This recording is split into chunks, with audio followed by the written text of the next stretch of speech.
Hey everyone, welcome to our channel, Living in Houston. My name is Brandon Womack and this is my wife, Princess Womack. If you like this content, if you find it interesting, please like and subscribe to our channel. Our contact information is below if you want to reach out to us. We are both local real estate agents. We will answer those calls, emails, DMs, however you feel like getting in contact with us. And with that, let's get into our video, 10 reasons not to move to Houston.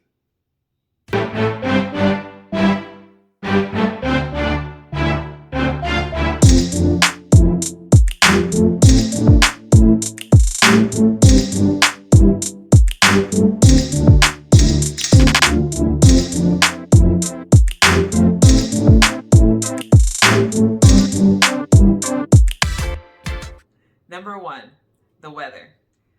It is hot. Very hot. The summers here are very hot, starting in about May? Let's say May. Yeah. May through Late April. October. It's hot. It's hot. It's very hot. I'm from Southern California, where the weather is gorgeous year round. And when I moved here 16 years ago, I had a heat stroke. No, I didn't really have a heat stroke, but it was very hot. I was like, it's a huge adjustment. So if you do not like 90+ degree humid weather, Houston may not be the best place for you to move because it's hot. The rest of the year, it's tolerable. The weather's nice. We do get a few cold days, but nothing that a light jacket won't handle. But the summers are hot.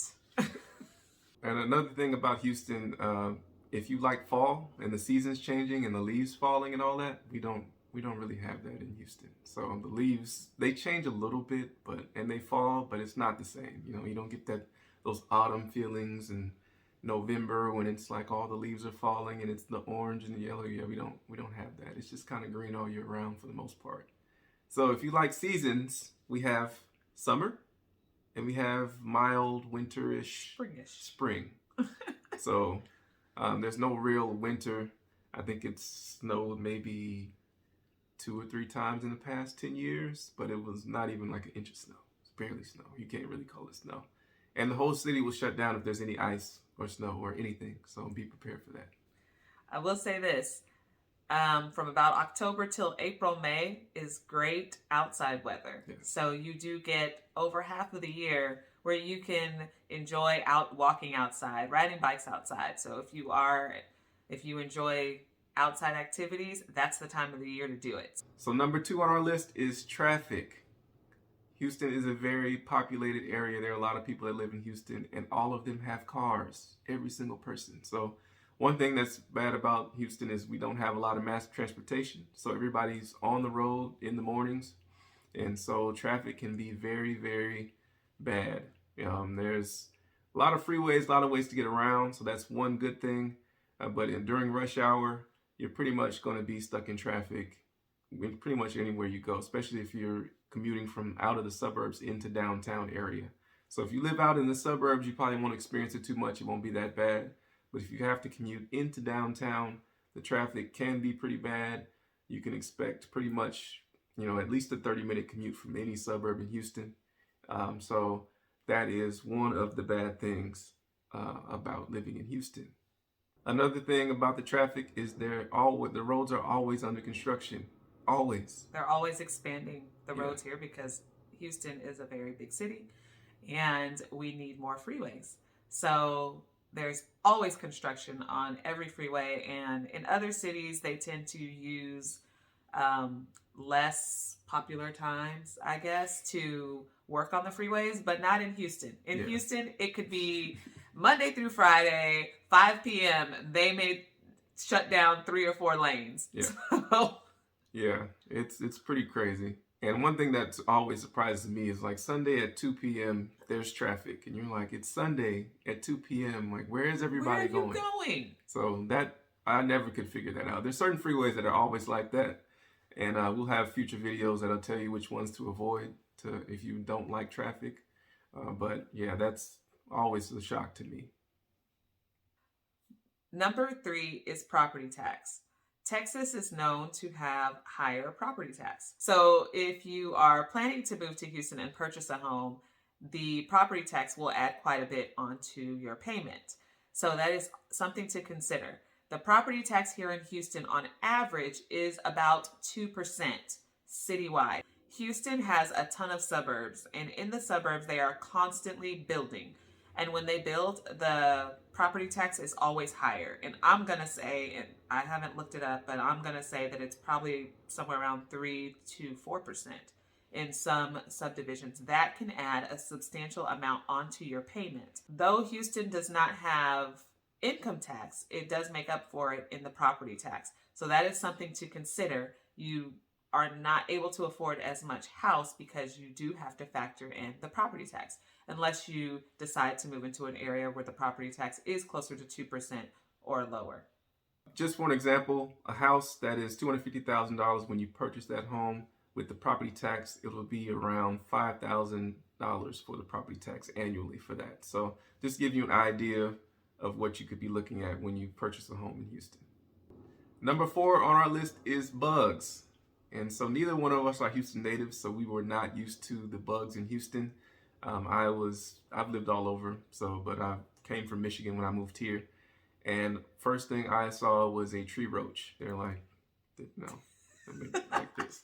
But there's a lot of bugs, a lot of big flying insects. We are in a lot of wilderness. It's very, outside, trees, lots of trees in most areas, so, native Houston, before it was developed, was like a big forest. So you have a lot of insects, a lot of bugs that are still here, a lot of things that you've never seen before. You're like, what is this? I've never seen this before. I don't know what it is, but just run. That's all I'm going to say. I believe I have a bug app on my phone that identifies the actual bugs. Again, I'm from Southern California. The most we have are daddy long legs. And actually, I have not seen a daddy long leg since I've lived in Houston. No, because the big bugs eat them here. So. I don't think they exist. They cannot hang with these Houston bugs. But we literally have apps on our phone to identify these bugs and to make sure they're not poisonous and make sure they're safe. So if you don't like bugs, Houston may not be the place for you. We also have mosquitoes, very bad mosquitoes when the weather is warm. It rains a lot here in Houston during the summer months, and that brings a lot of mosquitoes. So mosquitoes like some people, mosquitoes don't like other people. Yeah, mosquitoes love him. So he doesn't like to be outside. Yeah. But they don't like me as much, so I don't mind. So, but if you don't like mosquitoes, and they are either super small or really big, then Houston may not be the place for you. So number 5 on our list is electricity costs. So in Houston, it is very, very hot. So in the summers, when you are burning your AC, it is running 24/7 every day of the week. And so that causes your electricity bills to be a little bit higher. On average, they're about $185 a month. We are a deregulated electricity city, and so we have a lot of competition, which was supposed to bring those prices down. We haven't really seen that yet. So that's one thing to be aware of. We do have the mild winters, so your electric bill will go down in the wintertime. And you don't really have much of a gas bill because you're not having to heat as much of your house because it doesn't get that cold. But for the most part, if you have electric AC, that's everybody has electrical AC units. It's going to be burning all the time, so you're going to have very high electric bills. I would say, a 3,000 square foot home in the summer, you're probably going to see a $200, $300 electric bill at least. Or more. Or more. Depending on how old your unit is. Depending on how old your unit is, yeah. So, we've seen $400 and $500 ones sometime, and it's like, well, we need to sweat a little bit more. Let's turn the heat, let's turn the AC up a little bit or down a little bit, whichever way it goes, and we'll just, wear less clothes in the house. And that's even if you're not planning on purchasing a home, but you live in an apartment. They also, I know some apartments in some places you may not pay electric, but here you do because it is very expensive. And even in an apartment, it is pretty pricey. Yeah, and an apartment is probably worse because most of them have electric water heaters as well, and electric stoves, and everything is electric. A lot of times in houses, you'll just have the electric AC, and you'll have gas water heaters, so that saves a little bit. So that's one thing to consider when you are purchasing a home is, does it have an electric water heater? Does it have electric stove? Because you can save on your bill a little bit during those summer months. So something to consider. Number 6 on our list is public transportation. It's almost non-existent. From where I grew up, it's non-existent. If you live in a suburb of Houston, it really is non-existent. There is no public transportation to get into the city from a suburb of Houston. There is public transportation in the city of Houston, but definitely not in the suburbs. So if you're planning to move to Houston and you're thinking about moving into a suburb, you will definitely have to have a vehicle because there is no way for you to get downtown or into the city any other way. There is a park and ride, but it only goes to certain locations. And so it's very limited in its travel. So if you live out on certain freeways, it's basically the main freeways have a park and ride set up where you can go in, and it only runs certain times of the day. It'll run in the morning and it runs in the evening time. If you work downtown, that's something you could use as well. You know, it goes all the way out to the Woodlands and all these different areas. You can do that. They do have a light rail system that is in downtown Houston, which is fairly new. It's been around probably for maybe 10 years or so. And so that goes from a lot of the areas downtown, from the medical center to downtown Houston to the University of Houston. So it has a pretty good range. They're expanding it. They have plans to expand it going forward. And like Princess said, there is a bus system in downtown Houston to get you around. But if you are moving here, you will probably need a car, more than likely. It's not set up like a lot of cities, a lot of major cities where we have subways and light and rails and rail systems that are expansive. Number 7 on our list is dating. So if you are single and you are coming to Houston, it's a little tougher here. Maybe not for the guys, but for the women, it might be a little more difficult. So the ratio of women to men in the Houston area is 3-1. So there are more single women than there are single men. So men, this might be a positive for you. You might, this might sway you in that direction. But single women, you might have to consider your odds here. They're not really in your favor. Number 8 on our list is allergies.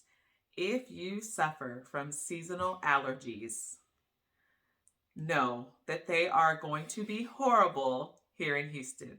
The reason I say that is because I suffer from seasonal allergies and they are horrible. And I take a lot of Benadryl because if I enjoy being outside, by the way. So if you don't enjoy being outside, you might not suffer as much. But I spend a lot of time outside and then I suffer. So there's a lot of pollen. There's when the spring comes, our cars are covered with yellow. Yeah. Because there's just that much pollen in the air. There's a lot of trees. The grass has pollen and all kinds of allergens that I've never heard of before. But I know that when I look at my weather app and it says high to moderate, I should probably stay in the house because I'm going to be sneezing. My eyes are going to be itching.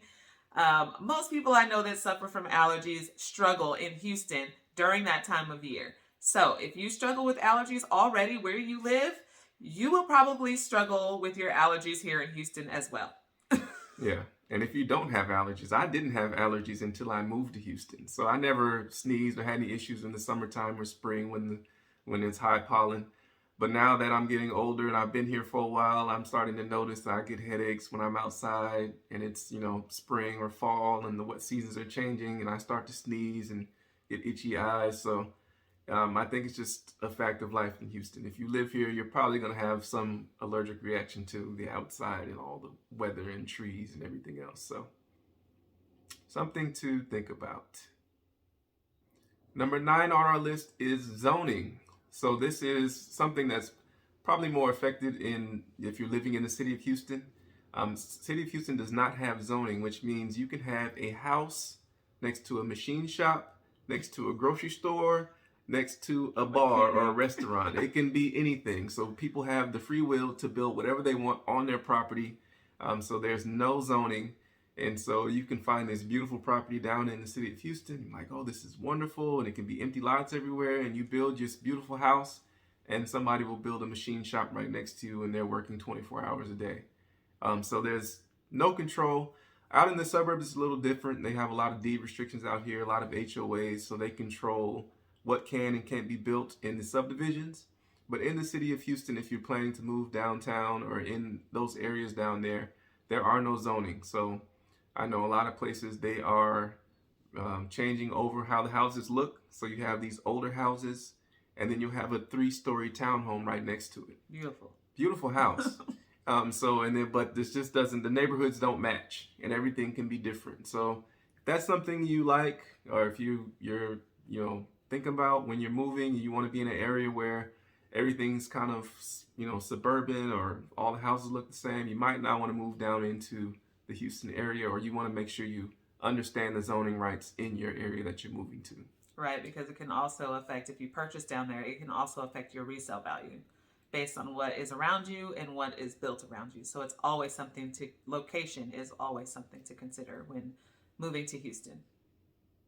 Number 10 on our list is the size.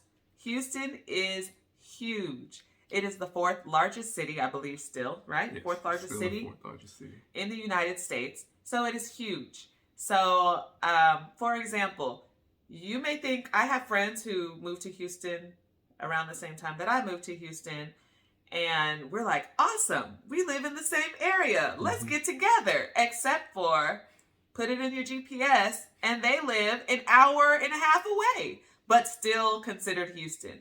So when moving to Houston, you definitely have to consider the size. It's huge. Not to say you won't, even though it is huge, where you live, you will have everything that you need. Yeah.